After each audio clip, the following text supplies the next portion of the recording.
welcome. I'm Ijoma Honyato. Tonight, federal government holds crucial meeting with religious leaders, seeks support on winning the war against terror. Economic and Financial Crimes Commission gives former Niger Delta militant leader, Government Ekpeme Polo, aka Tompolo, 7 days to appear before the agency. 7th NLI Christopher Kolade Symposium holds in Lagos. Succession planning and management identified as important organizational growth. And United States-led coalition says it's killed Islamic State finance chief in recent airstrikes. On business news, the Organization of Exporting Countries trims 2016 output for non-OPEC oil-producing states. And on sports news tonight, it's Judgment Day for UEFA President Michel Platini tomorrow as the Court of Arbitration for Sport decides on his 90-day ban by FIFA.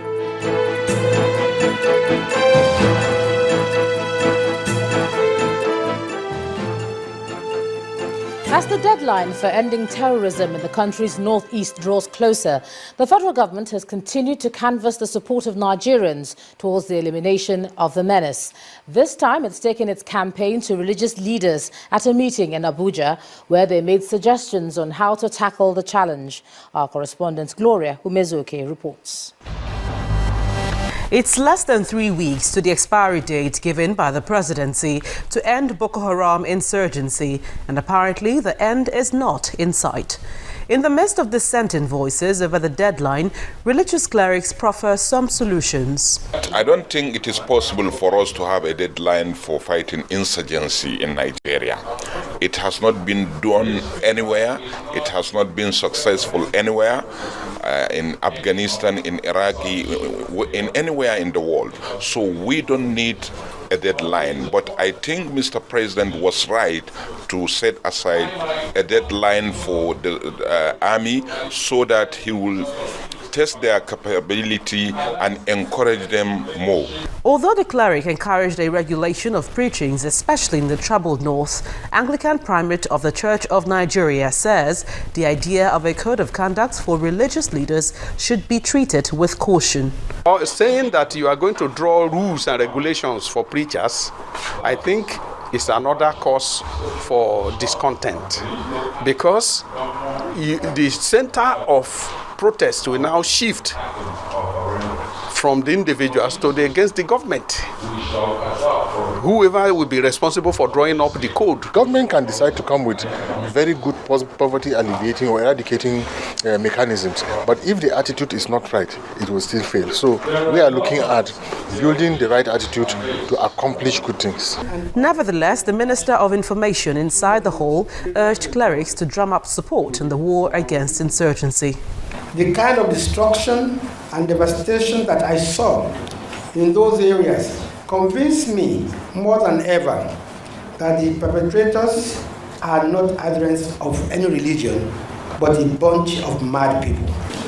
Our religious leaders must make this point loud and clear for the benefit of gullible ones. It was unanimously agreed that taking the message of peace to the grassroots might bring to an end the nation's worst nightmare.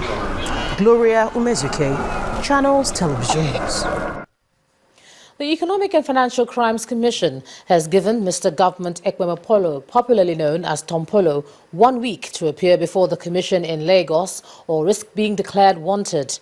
In a letter from the EFCC, the Commission says it's investigating the former militant leader for alleged unclear deals involving the sale of parcels of land worth about 13 billion naira to the federal government under the last administration. He is expected to appear at the EFCC training room on Thursday, December the 17th. A similar invitation was extended to Tompolo last month by the head of operations at the EFCC, but he failed to appear and no correspondence was received from him.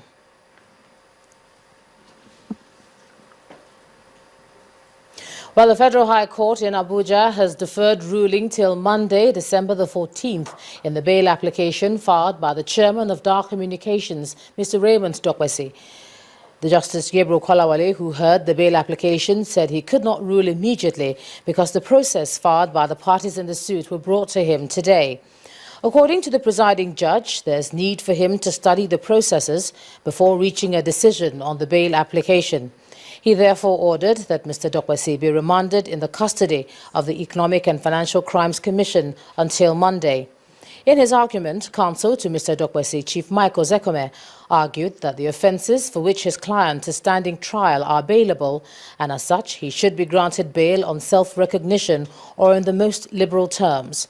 However, counsel to the EFCC rejected the bail application on the grounds that the agency allegedly uncovered details of a fresh receipt of over 8.7 billion naira from the federal government for the hosting rights of the FIFA Under-17 World Cup in 2012 by the accused person.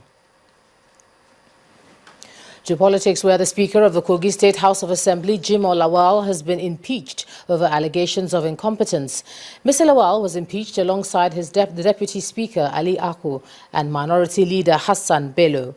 17 of the 25 lawmakers present supported the motion to impeach the affected principal officers. In the meantime, Honorable Godwin Ojo was elected as the new Speaker. Honorable John Abba will be elected as Deputy Speaker, and Honorable Eneche Linus will serve as Minority Leader. The Obi of Onitsha, Nnemeka Achebe, has called for caution in the handling of agitations of the indigenous people of Biafra and other regional groups. The traditional ruler was speaking during the annual Rulers' Council meeting hosted by the State Governor Willie Obiano in Awka, the state capital. Governor Obiano has also challenged the royal fathers to ensure that the development being witnessed in the state is sustained. The arrival of the Anambra State's governor was signal to the commencement of the 2015 annual seminar of the Traditional Rulers Council, which he declared open. Your seminar open. In his remarks to officially set the tone for the meeting, chairman of the council and Obi of Onitsha, Igwe Alfred Achebe, commended the governor for his efforts at developing the state's education, health, and empowering the youth. He urged his colleagues to adapt to the changes of the 21st century to help push the state and the nation forward, saying that the seminar is geared towards refreshing their minds on the role of traditional rulers in the community.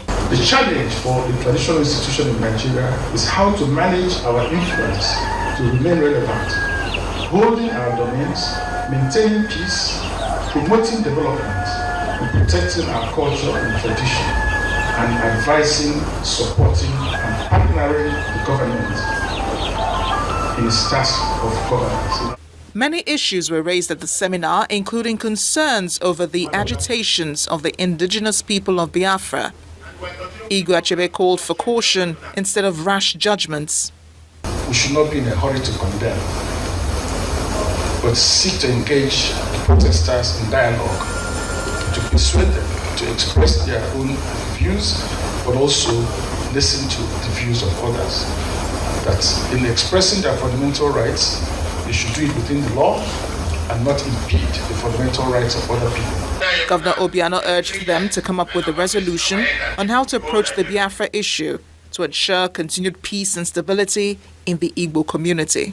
They will be giving me a communique on is the pressing issue or the current issue on MASOB and IPOB. They are going to give me a communique on that. And we also talked about how the traditional rulers will continue to support our efforts in the security area, and the other challenges they are facing in their various communities. A major highlight of this event is the launch of a book consisting of papers presented in previous seminars and conferences of the council. A civil society group, Lawyers in Defense of Democracy, has called on the federal government to investigate the role of security operatives in the conduct of elections in Bayelsa State. The group insists the government must be proactive and investigate the process to prevent the nation's image from being tarnished. And in part two, after the break, NCAA gives weather alert to pilots and travelers. That's in a moment. Please stay with us.